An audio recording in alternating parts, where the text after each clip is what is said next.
Have you ever been ripped off by a bad bottle of wine? Look, there's nothing worse than spending your good money for a bottle you were promised was going to be good, only to open it and taste the worst thing you can with a bottle of wine: disappointment. And if you brought it for friends, that disappointment can even turn into embarrassment.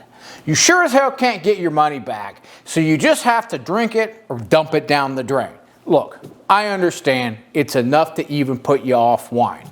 Luckily, if you follow these 3 fun, simple secrets I am about to reveal, rarely will you be disappointed by any wine, and your friends might just think you're a wine hero. I'm John Alanis, I'm a certified sommelier, and it's my job to ensure you get a great bottle of wine each and every time you drink. So coming up, I'm going to tell you these 3 simple secrets for getting a great bottle of today's wine, Zinfandel, at a fantastic price. Let's get started so I can turn you into a wine hero. Secret number 1. Know the regions that are known for the grape and the style of wine that you are drinking. In this case, we are talking about Zinfandel. So the place to go is California, but you just don't want to look at a bottle of wine that merely says California on it, because if it says California, that means the grapes can come from all over the state, even the Central Valley, where they're known for, shall we say, making not so high quality grapes. There are 2 areas, AVA, American Viticultural Areas in California, that you want to know for good Zinfandel: Dry Creek Valley in Sonoma, and Lodi, which is going to be well south of Napa. Both of those are known for producing good Zinfandel. Now, how can you tell this? Well, let's get into a little bit of how to read labels here, because this is very important. So if we look at this bottle of Fugitive, it's Total Wine's equivalent to Prisoner, what we're going to see on the label is Dry Creek Valley. That means 85% of the grapes had to come from that AVA.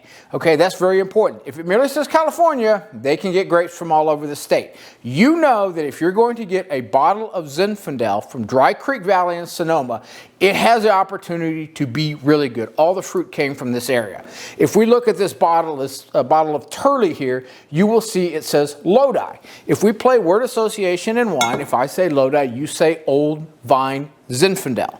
So by looking at the label, you can tell that 85% of the grapes had to come from this region that is known for really good Zinfandel. So to recap, secret number 1, if you're looking for a great bottle of Zinfandel, Lodi or Dry Creek Valley, very hard to go wrong.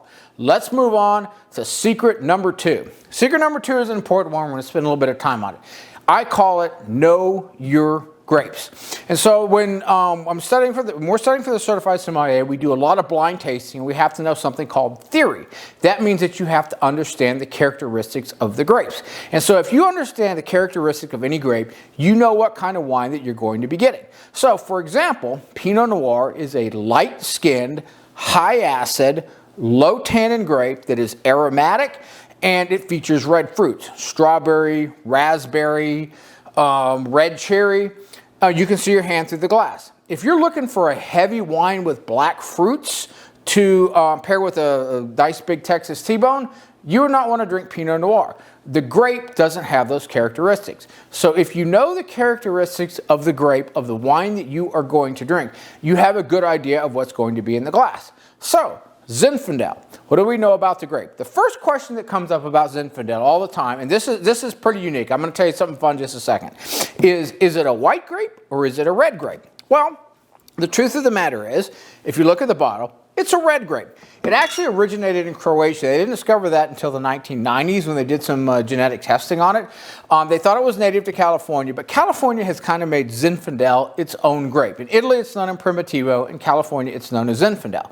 But what happened in California was Zinfandel was popular for a while, and then it really kind of fell out of favor. And so a lot of these old vine Zinfandel vineyards were bulldozed to make way for pecan orchards, fruits, but then something happened in the 1970s.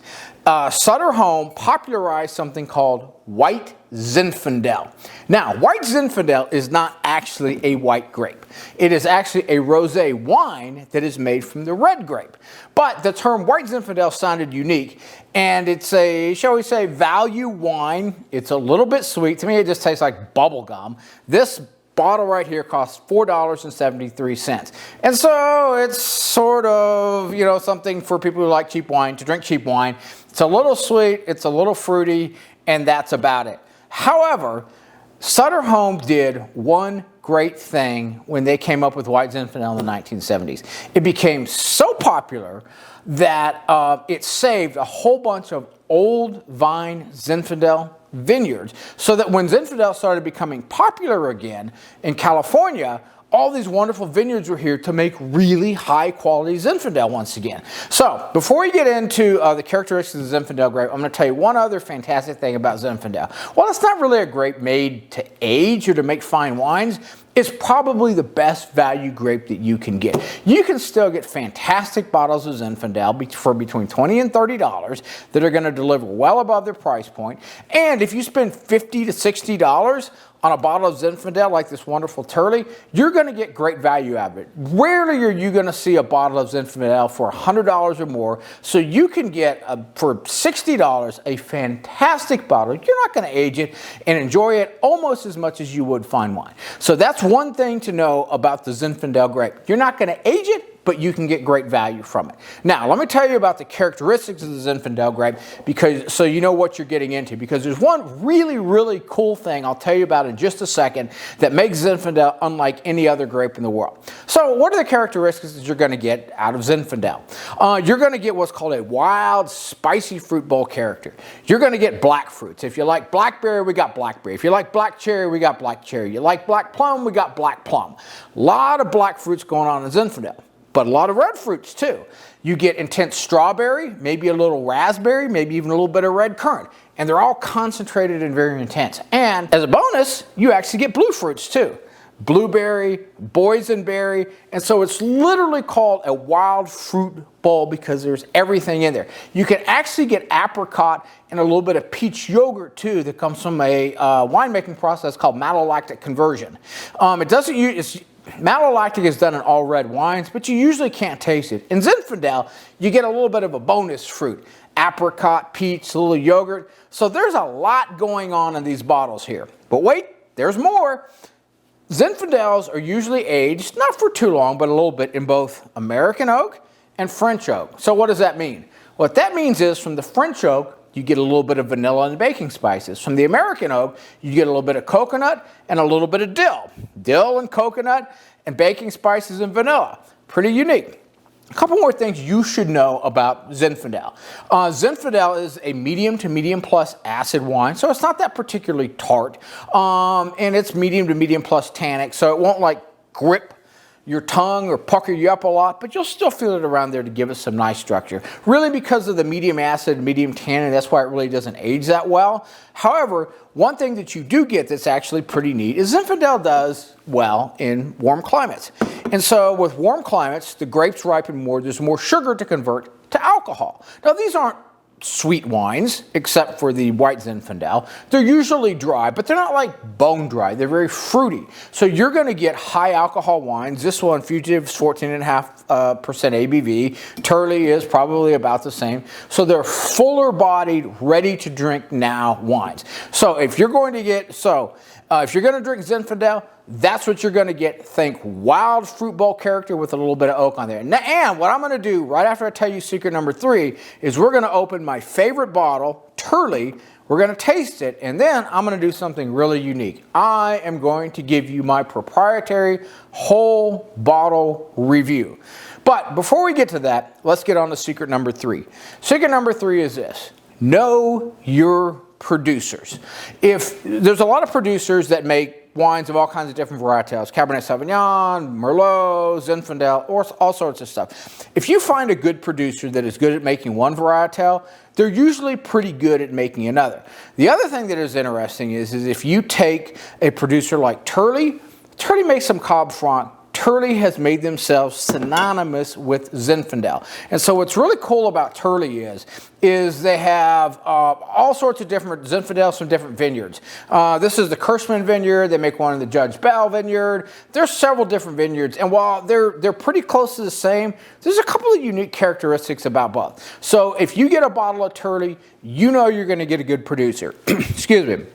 So what are the producers that you should know if you're going to get a great bottle of Zinfandel? Let's talk with the two value producers. The number one that I think value producer you can get at any grocery store is Soldo by Prisoner Wine Company.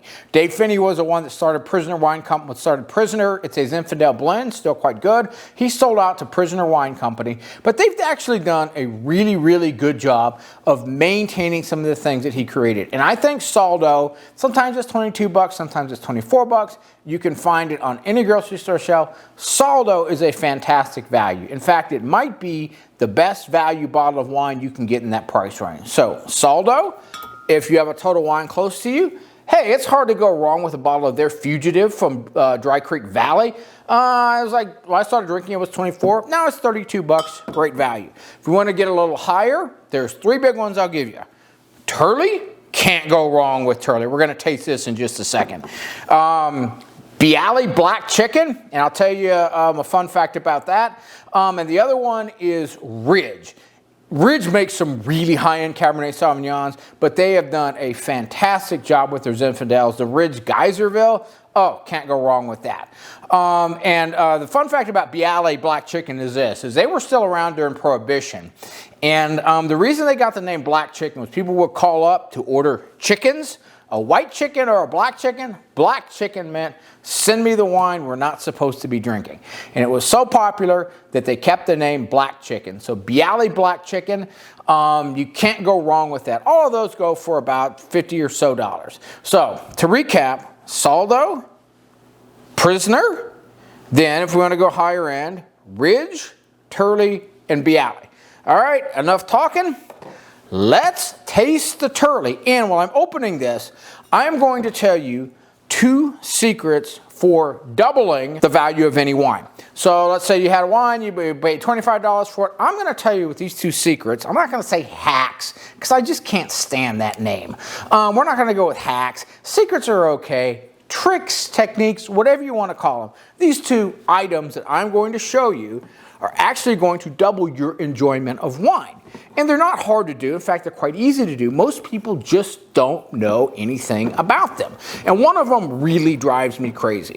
So as you can see, I'll show you this. It's kind of got a fun cap on here to try and get off. A little bit more difficult to open a bottle of Turley for some reason than other wines. But we'll get it off. It's always a lot of fun. Let's see. Now, the two things that I'm going to tell you to double the value, double the quality, double the taste of any wine you're going to get. First off, drink it in the right glass. This is a white wine glass. It is also a Zinfandel glass. It is a simple glass, but Zinfandel does not need a wide bowl to open up and oxygenate with. A simple, it's not a very aromatic wine, although you do get some beautiful red flowers on the nose. All you need is a simple Zinfandel glass like this, and it will be much better than drinking it in some other wine glass. It's especially made for Zinfandel. Now, the other secret, which is even better, serve it at the right temperature. Most people make the mistake of serving wine at room temperature. Room temperature in Texas, which is 72 degrees, not room temperature in France, which is 60 degrees. If you serve a bottle of red wine at 72 degrees, it's just going to taste disgusting. Yet most people do it. They don't have a wine fridge. They don't properly store their wines. And when company comes over, they just pull a bottle of wine that's been sitting around the kitchen out, open it up, and pour it at 72 degrees. If you take it and cool it down to proper service temperature, 60 degrees, I like 55 degrees and it warms up, you will see an amazing increase in flavor. So, get the right glass, serve red wine, full-body red wine at 55 or 60 degrees, and you will double the value that you will get. Okay, and you can do that with any red wine. Looks like we got a wonderful cork here. But most people just don't do it. The biggest sin to me, and this is something I get just a little bit worked up about, is serving it at 72 degrees. Try a sip at 72, try a sip at 60 degrees. You're going to see the difference immediately. Now, we're going to taste the Turley. This is a Kirschman vineyard. I'm going to give you my taste and sip review of this. However, the reason that I'm going to do this is I'm going to make a prediction. You see, I am going to drink this whole bottle and give you a whole bottle review.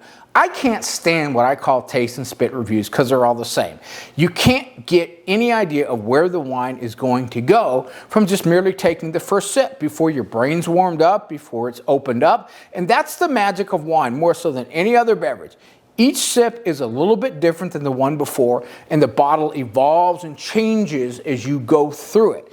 Now, with fine wines, they tend to get into regions of your mind where emotions, feelings, memories reside, and they just take you places. If you've had a wine experience like that, you know what I'm talking about.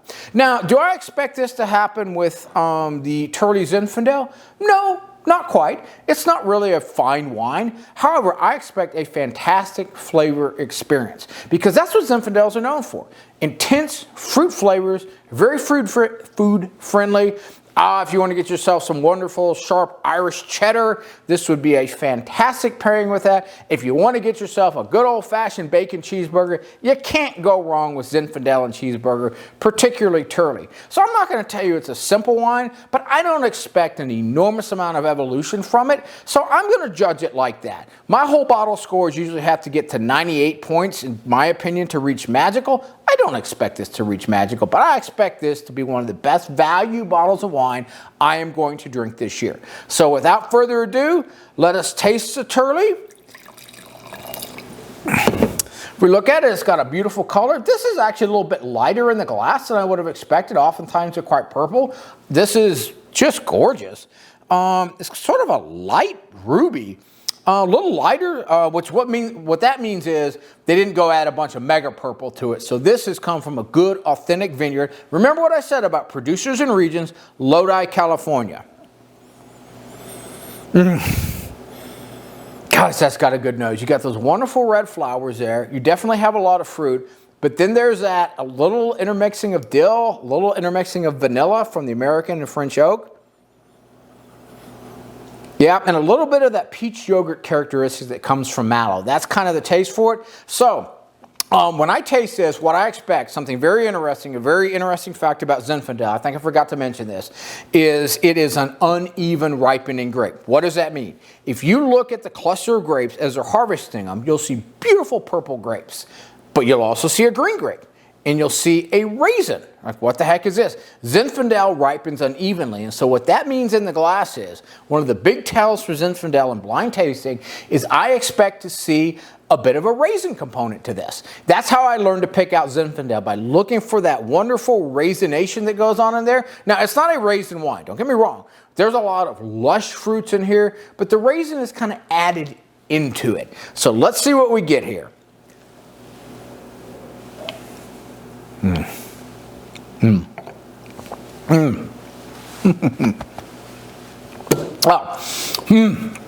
lot of strawberry. Beautiful, intense strawberry. That's what I get from this. Oh my gosh, I would have thought that was a Grenache for a little bit. Wonderful strawberries. A little bit of that raisination going on there. But oh, this is all about the red fruits. I can still feel it tingling on my tongue. That's the intensity of this. This is going to be all about the fruit. All about the wild fruit bowl character. So I am going to give this I'm going to give this a 93 to start with. Prediction of where this can go? Maybe 94, maybe even 95. I don't think I'm going to get a ton of evolution in it, but I think I'm going to get some. I'm actually going to pair this with some sharp Irish cheddar. I'm actually going to pair this with some French fries. I'm going to pair this with a steak because the fruit's going to go well with all these. And then I'm going to drink the whole bottle and give you my proprietary whole bottle review. So stay tuned. As soon as I am recovered from my hangover, I'm going to tell you where this bottle went and give you my final whole bottle review score. I am back. Completely recovered from my hangover and ready to give you my whole bottle review of the Turley Kirschman Vineyard. As you can see, the whole bottle is indeed gone, and just to clear up a lingering question, the Sutter Home White Zinfandel has not been touched, nor will it. So, what happened as I went through this bottle? My original score, my taste and sip score, was 93.